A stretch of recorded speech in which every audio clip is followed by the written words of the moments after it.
ఇది మా dream house గోడ్డే. ఇది చూస్తే ప్లేస్ కొంచెమే ఉంది కదా, దీంట్లో ఇవన్నీ ఉన్నాయి కదా, నాకు చాలా ఆనందంగా అనిపిస్తుంది ఫ్రెండ్స్. ఇదిగో అక్కడ చెరుకు చెరుకు చూడండి, అమ్మవారికి లక్ష్మీదేవికి చాలా ఇష్టమైనటువంటిది కదా. ఈ విధంగా మనం అంతే, ఈ విధంగా మనం ఇంకొక దాని గురించి తెలుసుకుందాం ఫ్రెండ్స్. అదేంటో తెలుసా? తినరా మై మరచి, తినరా మై మరచి మామిడి ముక్కలతో చేపల పులుసు. తినరా మై మరచి మామిడి ముక్కలతో చేపల పులుసు. దీనికి ఒక పద్యం ఉన్నది, తెలుసుకుందాం. తారుణ్యాతిగా చూత నూతన పలయు కైలావిగారస్వన ఉద్ధార దూషిత శిష్యదంబుహృత మత్స్యచ్ఛేదేత పాకోద్గదోద్రా ఉద్దార పుంగనరాచు బోగులకు సంధ్యావేలం వేలలం గేలికాం తారాభ్యంతర వాలుకాస్థిత హిమాంత రానారికేలాంబవుల్. మరి ఒకసారి ఫ్రెండ్స్. తారుణ్యాతిగా చూత నూతన పలయు కైకే కేలాభిగారసస్వన ఉద్ధార దూపిత శిష్యదంబుహృత మత్స్యచేద పాకోద్గతో ఉదార పుంగనారార్చు బోగులకు సంధ్యావేలం గేలికాం తారాభ్యంతర బాలుకాస్థిత హిమాంతర్ నారీకేలాలంబవుల్. ఇది అన్నమాట. అయితే వేసవి కాలంలో లేత మామిడికాయల ముక్కలతో చేపల కూర గురించి శ్రీకృష్ణదేవరాయలు పద్యంలో వర్ణించారు.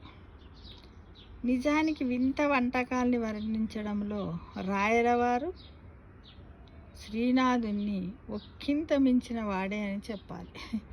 శ్రీనాథుడైనా రాయలవారైన తమ భోగాన్ని కాదు, ఆహారాన్ని ఆస్వాదించే ప్రజల భోగాన్ని వర్ణించారు. భోజనాన్ని రుచిమంతంగా ఆరోగ్యదాయకంగా వండుకొని ఆస్వాదిస్తూ తినేవాడు భోగి, అనుభవం సుఖం భోజనం అని భోగానికి 3 అర్థాలున్నాయి. భోగి అంటే భోగానికి ఎన్ని అర్థాలు ఉన్నాయట? 3 అర్థాలు. ఏంటిది? ఒకటి అనుభవం, రెండవది సుఖం, మూడవది భోజనం. ఆహారాన్ని ఆహా ఓహో అంటూ ఆస్వాదిస్తే తినారట. మనము తినే ఆహారాన్ని కొద్దిమంది మాట్లాడకుండా ఆగం టీవీ చూసుకుంటూ తింటారు. అలా కాకుండా ఎలా తినాలి? ఆహా ఓహో ఎంత బాగుంది ఆహాహా అనుకుంటూ దాన్ని తినే ఆహారాన్ని ఆస్వాదిస్తూ తినాలట ఫ్రెండ్స్. మండి వేసవిలో ఆకాశము నిప్పులు కక్కుతూ ఉంటే ఇంట్లో చల్లగా కూర్చొని బోగులు తరుణ దశ దాటిన తాజా లేత మామిడికాయ ముక్కల్ని, అలాగే నీళ్లు ఎండి వట్టిపోయిన చెరువుల్లోంచి తెచ్చి తరిగి శుభ్రపరచిన చేప ముక్కలతో కలిపి ఉడికించి కమ్మని తాలింపు పెట్టి ఆస్వాదిస్తూ తిన్నారంటారు రాయలవారు. అట్ట తిన్నారంట ఆ కాలం లోపల. విస్తల్లో అన్ని వడ్డించాక ఆఖరణ నెయ్యి తెచ్చి అన్నం మీద కొద్దిగా వేయటాన్ని అభిగారము అంటారట. అభిగారం అంటే చూడండి, ఇప్పుడు ఈ అభిగారం అనే పదం ఇప్పుడే తెలుసుకుంటున్నాం ఫ్రెండ్స్.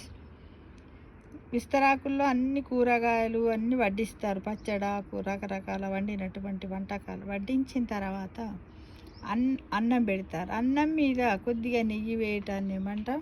అభిగారం అంటారు. ఈ పద్యంలో నూనెని అభిగరించి తాలింపు పెట్టినట్టు రాయలవారు రాశారు. తాలు అంటే తిరుగు అని, బోర్లించి తిప్పటము తాలింపు, తిరగబోత అంటే ప్రక్రియ. ఇది గవ్వల్ని చేతుల్లో అటు ఇటు పొర్లించి చెయ్యి బోర్లించి వేస్తారు. కాబట్టి నాచన సోమన ఉత్తర హరివంశములో గవ్వల్ని సత్యభామ తాలించి వేసిందన్నాడు. దీన్ని సతాలింపు లేదా తాలింపు అన్నారు.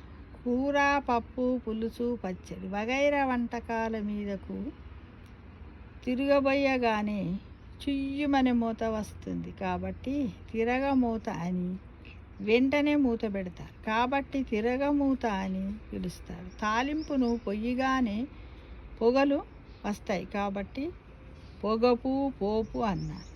తిరిగి వచ్చిన భార్య తిరగబోతు వేసిన కూర బహురుచి అని తెలుగు సామెత. తెలుగులో ఏమి సామెత ఉన్నది ఫ్రెండ్స్? తిరిగి వచ్చిన భార్య అనట తిరగబోత వేసిన కూర బహురుచి అని తెలుగు సామెత. అసలే ఎండలు, తిన్నదేమో చేపల కూర. దాంతో సాయంత్రం అయ్యేసరికి ఉద్గారాల కనరు అంటే విపరీతముగా కారపు తేపులు రావటం మొదలెట్టాయట. పుల్లగా ఉంటుంది కదా అన్నీ తిన్న తర్వాత, ఎందుకంటే మామిడికాయ పుల్లగా ఉంటుంది కదా, అది తిన్న తర్వాత తేపులు వస్తూ ఉన్నాయంట. ఈ కారానికి గ్రామాల్లో అప్పటికప్పుడే దొరికే విరుగుళ్ళు కొబ్బరి నీళ్ళంట. కొబ్బరి నీళ్ళు ఎండ తగలకుండా నీడ ఉండే స్థలములో పెద్ద గొయ్యి తీసి కొంత ఇసుక నింపి దానిపైన కొబ్బరి బొండాల్ని పరిచి వాటిపైన మళ్ళీ ఇసుక పోసి ముయ్యటాన్ని ఇసుక పాతర వెయ్యటం అంటారట. ఈ ఇసుకని మాటికి నీళ్ళతో తడుపుతుంటే కొబ్బరి బొండాల్లో నీళ్లు చల్లబడతాయట. అంటే అప్పట్లో ఉన్నటువంటి ఫ్రిడ్జులు, రిఫ్రిజిరేటర్లు, ఐసు తయారు చేసే యంత్రాలు ఏవి లేని ఆ రోజుల్లో చల్లదనానికి గ్రామీణులు ఆశ్రయించిన పద్ధతి ఇదట. మనం కూడా పిల్లలకు స్కూల్లో పాఠాలు చెప్పినప్పుడు జనతా ఫ్రిడ్జ్ అని చెప్తాం. ఒక కుండ లోపల మనం ఏం చేస్తాం, ఫస్ట్ ఇసుక, బొగ్గు, కొన్ని గులకరాళ్ళను వేసి దానిపైన ఒక పేపర్ను పెట్టి ఆ పేపర్ పైన నీళ్లు చల్లి ఆ కుండ లోపల కూరగాయలను పెట్టి దాని మీద మనము మూత పెట్టి ఉంచుతాం. అది జనతా ఫ్రిడ్జ్. కొబ్బరి బొండాల్ని, తాటికాయని రాత్రంతా ఓ బావిలో వేసి ఉంచి మరునాడు మధ్యాహ్నం తీసి చల్లగా తాగటము, తినటము కుదా చేసేవారట. కుదా అంటే చేసేవారట. కుదా చేసేవారట. నీళ్ళలో నానిన తాటికాయల్లో ముంజలు అమిత చల్లగా ఉంటాయట.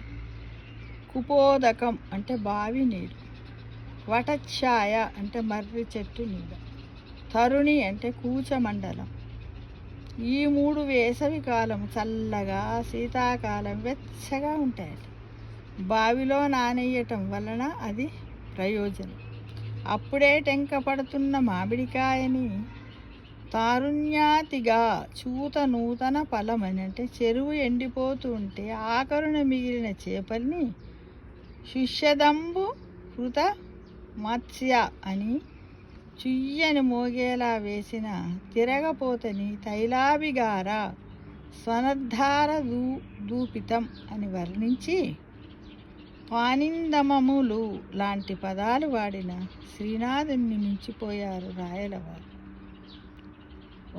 ఒక భోజనము, ఒక భోగము, ఒక యోగము అని కూడా రాయలవారు చమత్కారంగా ఈ పద్యంలో వివరించారు ఫ్రెండ్స్. ఇది నేను ఒక బుక్లో సేకరించాను. బహుశా ఇందులో చదువుతుంటే కొన్ని పొరపాట్లు కూడా, అంటే మనకు ఆ రాయలవారి భాష లోపల కొన్ని సంస్కృతం, వ్యవహారికం, గ్రాంధికం వచ్చింది. అలాంటిది ఏమైనా తప్పులు కొర్రినట్టయితే మన్నించండి మిత్రమా. ఎందుకంటే ఇలాంటివి సేకరించడం, చదవడం అనేది కొంచెం ఈ మధ్యలో హ్యాపీగా ఏర్పరచుకున్నాను. మీరు కూడా ప్రతి ఒక్కరు ఇలాంటివి పెడితే నలుగురు, అంటే చదివే వాళ్ళు చదవచ్చు, వీలు లేని వాళ్ళు ఈ వీడియోని చూసి తెలుసుకుంటారు. ఈ విధంగా మనం ఏదో ఒకటి చేస్తూ, నలుగురిని నవ్విస్తూ, మనము నవ్వుతూ 4 కాలాల పాటు అందరూ చల్లగా ఉండాలి ఫ్రెండ్స్. ఓకేనా?